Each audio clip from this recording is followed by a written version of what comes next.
Welcome to the Vault Podcast, classic music reviews, presented by IV Creative. Now, here's your hosts, B. Cox and the crew. Greetings and welcome, ladies and gentlemen, to another edition of the Vault Podcast, classic music reviews, presented by IV Creative. It's a perspective of the classics from a fresh point of view. We appreciate you for taking your time and lending your ears to our perspective. You could be anywhere listening to anything, but you're right here with us, so we thank you. With you today is yours truly, B. Cox, and we want to thank all the listeners out there stateside and worldwide for continuing to support the show. Guys, we thank you all for being patient with us over these last few weeks. As we say many times, life be lifing, and definitely over these last few weeks, life has definitely caught up with me. I've had to take some time to really collect myself. Schedule's been crazy. Those of y'all know, of course, me and my wife are raising our first son. He just turned 6 months old. So there's a lot going on right now within the confines of the creator of the Vault. But I want to thank you all for continuing to support us and also continuing to spread the word out there. Thank you all for always supporting us and for getting the word out there. As a reminder, you can always go to vaultclassicpod.com. That's vaultclassicpod.com for everything on the latest on the podcast and news that we have coming up. Of course, you can go and listen to all of our past episodes and also our featured episodes and check out our guest profiles for those who have been guests on the Vault in our past. You can also go to our merchandise store. Fall's coming up, guys. Make sure you get those hoodies, those tumblers, those sweaters, those coffee mugs, those cocoa mugs, things that can keep you nice and warm as the fall is coming up. So make sure you bundle up and go to vaultclassicpod.com in this store for merchandise to keep you guys warm in the fall as we go from fall and then hopefully then later on into winter. As we always say here on the Vault, our motto is hashtag open the vault or hashtag MBTC or nothing but the classics. And today we have a bonus episode. And as we're heading into September, we're going towards a very, very important date in hip hop history because of the release that came out on this Record Release Tuesday. I did a episode last year on Record Release Tuesday about how it was a great thing to behold when we had a Record Release Tuesdays and what the record store and also the stores would look like when those new albums came out and everybody rushed for the highly anticipated ones and how the lines would be long. And being able to get that product and rip off the packaging and get it and put that CD or that tape in and get that first listen. Well, we had one of those days, and this truly was a day to behold in hip hop history, where at the end of September in 1998, 25 years ago, we had a very rare day where I don't think that we'll see something like this of albums of this magnitude probably for quite some time. Last year, we did an episode on, I believe it was September 13th, 1997, probably one of the best R&B release dates of the 1990s, if not the 1990s, with Mariah Carey's Butterfly, Usher's My Way, John B's Cool Relax, and the Soul Food soundtrack, how that was an epic release day. Well, we have another one that we're going to talk about today, and we're talking about none other than September 29th, 1998. And let me tell you, leading up as sort of a build up to this story, how we knew this was going to be epic, even back then. And we always like to have looking back in hindsight here on this show. That's the reason why we do. We let the classics breathe. We let time pass before we assess music and potential classic music. And when we approached this date back then, and I was in high school, as many of you know, this is how I know we were probably on the verge of something special. So I'm in high school, and as we're coming back from summer break, and you meet up with your friends during that first week in September, and you get acclimated with everyone, the friends that you don't see, that don't live in your neighborhood, that you don't have contact with during the summer. Mind you, this back then,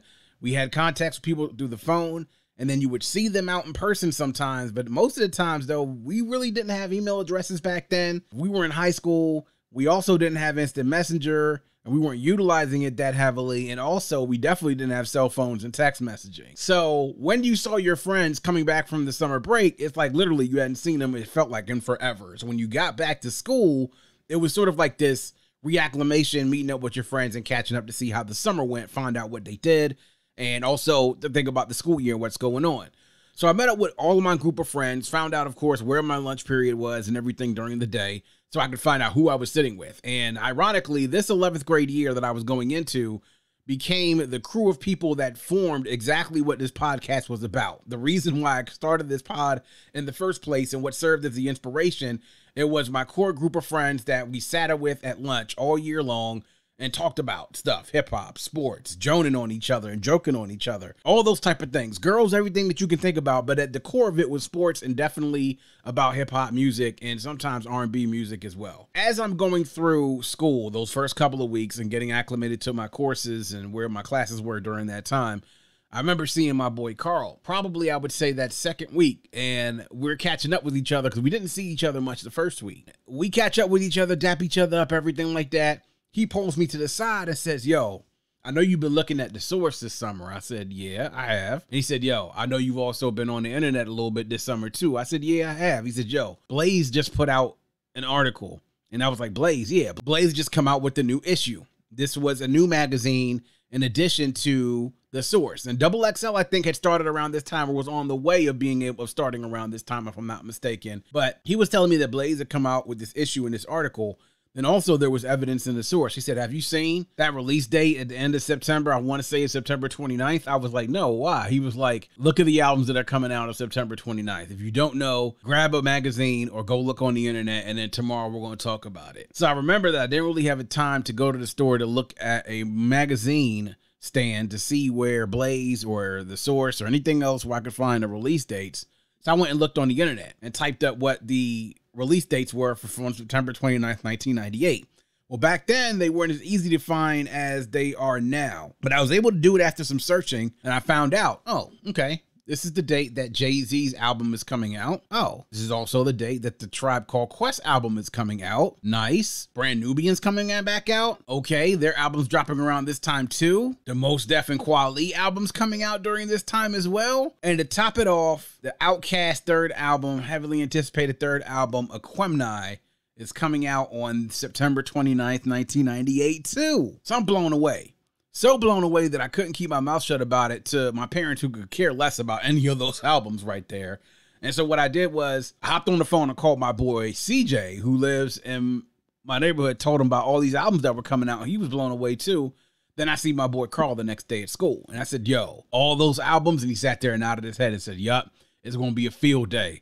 I was like, bro, those are epic albums we're talking about coming out. He was like, but listen, how do you know what to cop first, right? I was like, I don't know. It's a really good question. What do you cop first? So I think we were all kind of in the same situation once we all figured out that the albums were coming out on the same exact day. And back then, I mean, some of us had jobs and some of us, had money, a little bit of money. But for the most part, back then, you didn't have really $40, $50 to be spending on music like that, especially when you were 16 years old and in high school. So we did the one thing, of course, that we always do, divide and conquer. You find out eventually after the release date who has what, and then work a deal to try to get multiple dubs of the albums that you don't have, and then also offer to dub what you have as a fair exchange. I mean, it's the only thing you can really do, right? So that was the plan amongst me and my crew of the fellas. So a wrap up and a recap as far as what was coming out that day. The third Outkast studio album, Aquemini, the debut album of the group named Black Star, made up of Mos Def and Talib Kweli. Mos Def and Talib Kweli are. That was the title of the album. Jay-Z's highly anticipated third studio album, Volume 2, Hard Knock Life. Crazy, crazy build for that throughout the summer. Tribe Called Quest, fifth album, and what many of us suspected was probably going to end up being their last album, The Love Movement. And to give us a little bit of a bonus, Brand Nubian, which hadn't had an album with their original crew and all the members together since their 1990 debut, One for All, which included Grand Poobah, Lord Jamar, Sadat X, and DJ Alamo, were dropping their comeback album, Foundation, all on the same day. So we had a lot of stuff to go through, right? And think about the emotions about those of us who are hardcore hip hop fans, who are all, I would say, fans of all these artists to a reasonable degree. I mean, it really was something to think about, like, wow, this is something that I haven't seen before and don't know if we're ever going to see again. And just to go through a little bit about each of the albums and why they were so highly anticipated and what the fallout of it was afterwards, just to give just sort of a history as far as how things were. We were coming up on Outkast's third album, Aquemini. Now, first two albums, 1994's Southern Playlist of Cadillac Music, really blew the door open for, I would say, a portion of the South, but really for Atlanta hip hop because of what Outkast did, for the style of music they did, their originality, for lyricism, for all of those things put together, funk, soul, everything, all that put together, really kicked the door down for Atlanta, opened things up for Organized Noise as a production trio, and also for the rest of the Dungeon family that would follow afterwards that would have successful projects really was something that was critical. 1996 AT-Aliens, when we thought that Outkast couldn't elevate the game any further, they came back with their sophomore album, No Slouch, and no sophomore slump afterwards made us even more excited with what Outkast had in store. They dropped a really funky album, an album that is still a lot of people, if you talk to Outkast fans, their favorite one out of the duo's catalog. But we wanted to see what Aquemini would bring, because if they were elevating from where they were, right?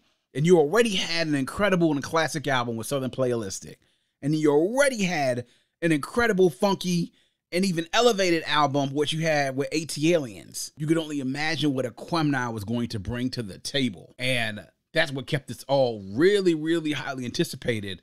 Plus, we had heard the single of Rosa Parks leading up to this album.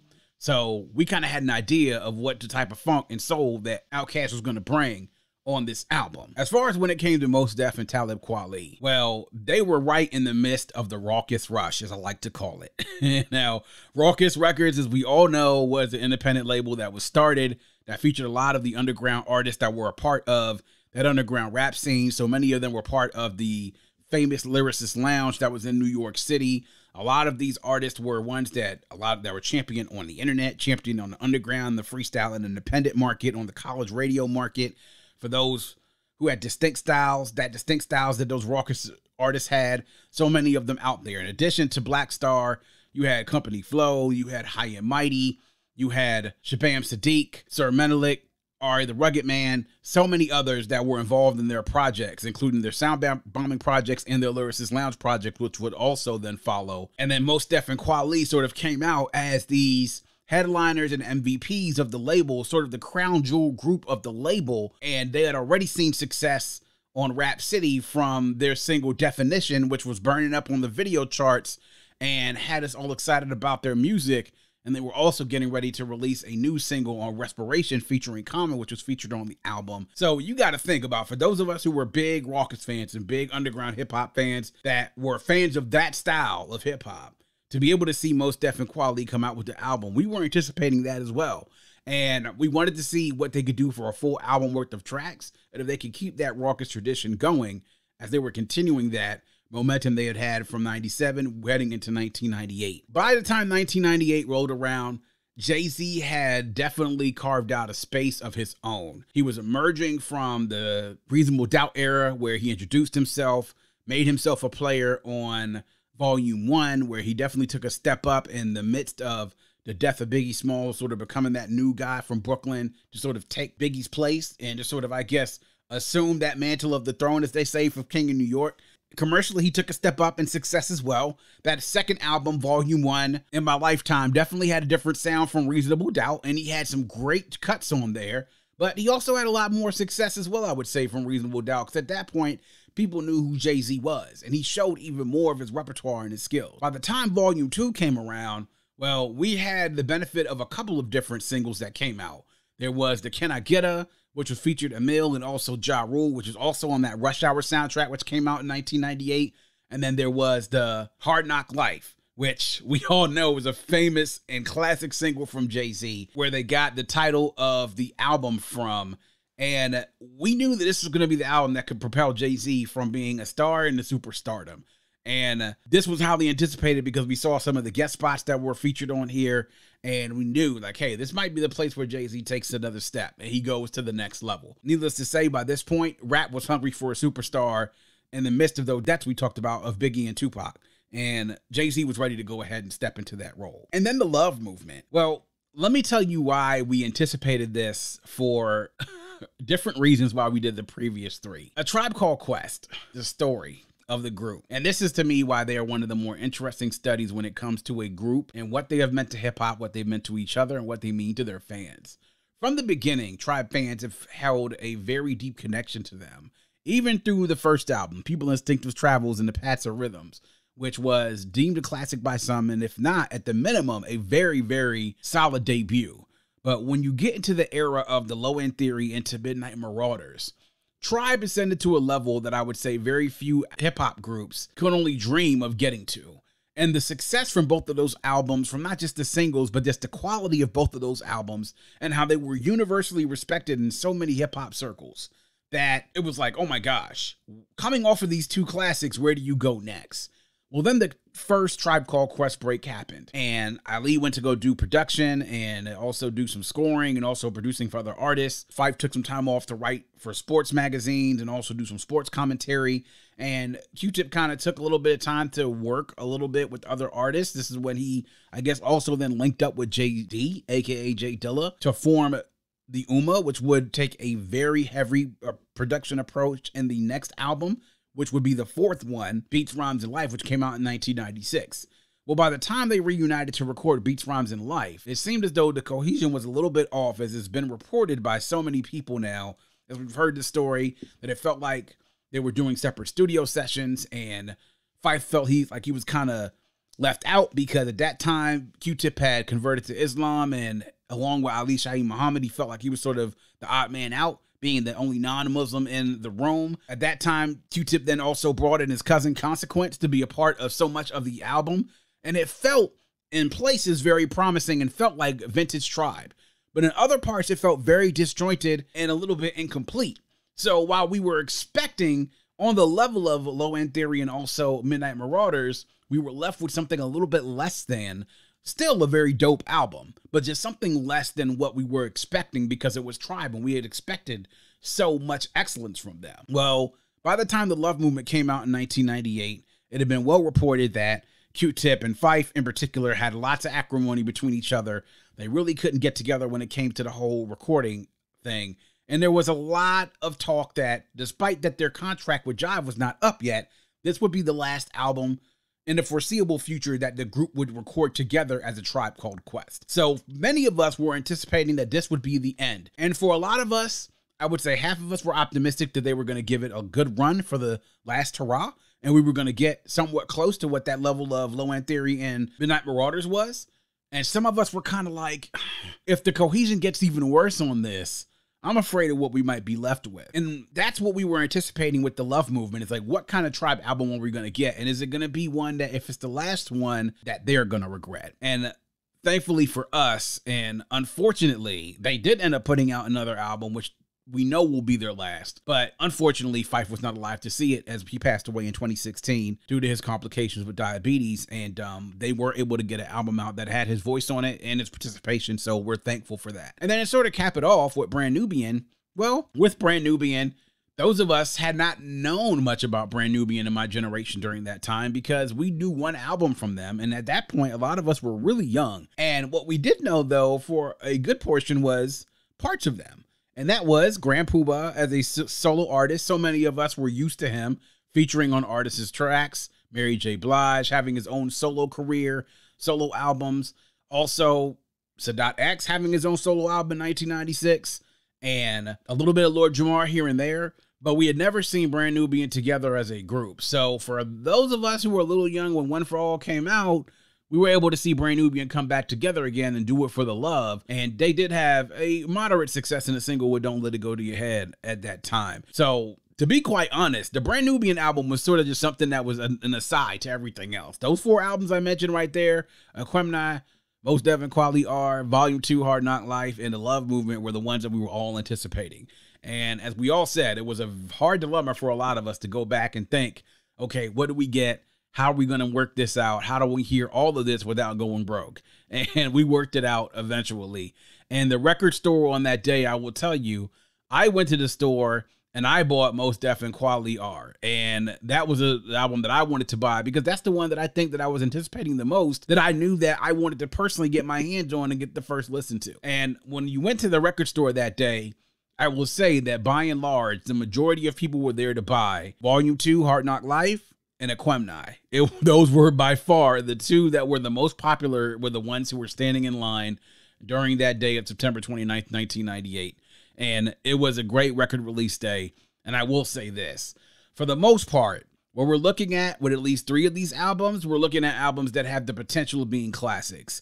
And with one of them, I say we have the potential of it being a dope album. And the other album is just kind of like I said, it's an aside. But The stories about each of those individual albums are coming a little bit later on in the vault. We want you all to stay tuned.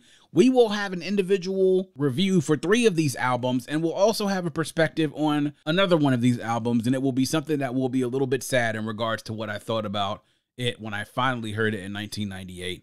But we will have individual reviews of Aquemini, Mos Def and Kweli R, and Volume 2 Hard Knock Life. And because they were all on the same date, they will not all come out on the same day. They will be staggered, so make sure you guys stay tuned for what review is coming out next. Well, we want to hear from you all. What do you remember about September 29th, 1998, and what excited you the most about this day if you were outside and remembering that all these albums were coming out on the same day? What was the one that you preferred to buy? What were you most surprised by of the album releases that we listed here? And what were you most disappointed by? Hit us up on social media, on Twitter, aka X, also on Facebook, on TikTok, and also on Threads as well, and Instagram. Hit us up on there on social media. Let's have a talk about it. We love to continue the conversation. And that is going to wrap up yet another edition of The Vault. Please make sure you are visiting us at vaultclassicpod.com. That's vaultclassicpod.com. There you can learn more about the show, check out our past episodes, join our mailing list, leave a review, or if so inclined, you can leave us a voice note. Click the blue microphone in the bottom right-hand corner to leave us a voice note to let us know what you think about the show, or to just show us some love. To support the show, click the coffee cup shaded in yellow in the bottom left-hand corner to access our Buy Me a Coffee page. On Buy Me a Coffee, you can give a small monetary donation to support the show to ensure that we can keep the vault open for many years to come. You can also visit us on social media at Vault Classic Pod on IG, Twitter, and on TikTok.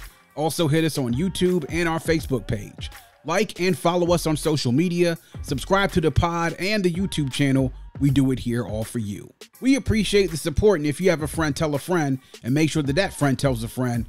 Always remember to keep your headphones on and your music loud, but not too loud.